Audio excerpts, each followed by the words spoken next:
अस्सलाम वालेकुम दोस्तों। कोलू शान के एपिसोड 17 का दूसरा शानदार ट्रेलर भी जारी कर दिया गया है, जिसमें दुश्मन का कारज हिसार किले पर कब्जा, शाहीन शाह का उरहान से इक़्तिदार छीनना और उरहान के बेटे कासम के ज़ख्मी होने या शहीद होने जैसे मनाज़र भी दिखाए गए हैं। तो दोस्तों, हमेशा की तरह हम इस ट्रेलर का उर्दू तर्जुमा आपके साथ शेयर करेंगे और आपको आगाह करेंगे कि इसमें क्या वाक़या ज़रूर हुए हैं।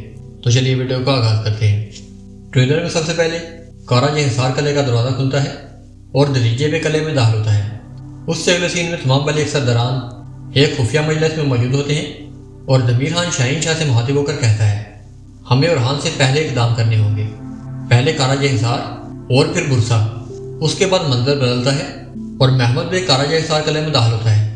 उसके सामने तमाम उस्मानी सिपाही असीराना हालत में ज़मीन पर दो दानों बैठे होते हैं। उनकी गर्दनों पर दरमियान सिपाहियों की तलवारें मौजूद होती हैं और महमद बे अपनी आवाज़ में फतह का नशा मोइज़न किए हुए कहता है, अब काराज हिसार दरमियान की मलकियत है। उससे अगले सीन में शहजादे पहुंचा और हान और उसके सिपाही बंदरगाह के किनारे पर तंगो तारीख गलियों में एक जानब को दौड़ रहे होते हैं। कदमों की चाप और सांसों की बेतरतीबी मिलकर एक इज़्तिराब आफरी फिजा पैदा कर रहे होते हैं कि अचानक दूर खड़ा एक शख्स हाथों में शोलादान तीर थामे हुए बंदरगाह के किनारे पर वार करता है। चंद सांसों की मुहिम खामोशी के बाद एक जोरदार धमाका होता है। दुश्मन के सिपाही वहीं पर ढेर हो जाते हैं और शामिल में और उसके सिपाही पीछे को हट रहे होते हैं। उसके बाद उसी आलिम शोब में ज़मीर खान कहता है, मैं तुमसे इसका बदला लिए बगैर नहीं मरूंगा उरहान। उससे अगले सीन में उरहान और उसके सिपाही जंगल में घोड़ों पर तेज रफ्तारी से जा रहे होते हैं और उरहान कहता है, चाहे मेरा खून आखिरी कतरे तक क्यों ना बह जाए, मैं तुमसे इसकी कीमत वसूल करूंगा शाहीन शाह। उसके बाद मंजर बदलता है और उरहान और उसके सिपाही आवची बे के सामने मौजूद होते हैं और आवची बे कहता है, अब तुम्हारी हुकूमत खत्म हो चुकी है उरहान, आज तुम मरोगे। उससे अगले सीन में फातिमा और फ्लाविस जेर कुताई के साथ मौजूद होते हैं। फातिमा के चेहरे पर तशवीश और परेशानी आया हो रही होती है और वो जेर कुताई से पूछती है, क्या यगत बे की किसी को खबर है?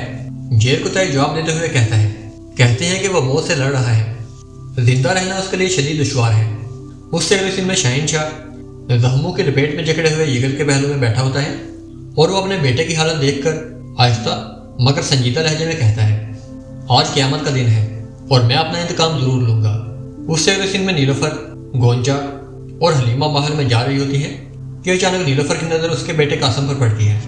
कासम बेहोश हालत में ज़मीन पर पड़ा होता है और उसके पहलू में एक शख्स हाथ में खून आलू तलवार थामे खड़ा होता है।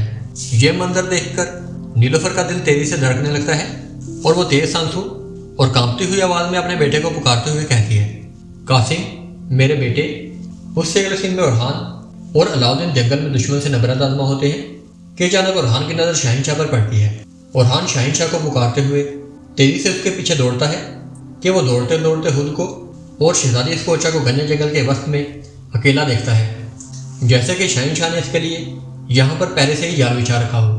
उसके बाद उरहान और शहजादी स्कोचा शाहीन शाह के सिपाहियों के हिसार में आ जाते हैं और शाहीन शाह कहता है, इस दफ़ा तुम्हारी हवस और तुम्हारा गरूर तुम्हें मौत की तरफ ले आए हैं उरहान। तुम्हारा इक़्तिदार खत्म हो चुका है और तुम्हारा गरूर और तुम्हारी हुकूमत दोनों इख्तिताम पजीर हुए। तो दोस्तों, कैसी लगी आपको ये वीडियो?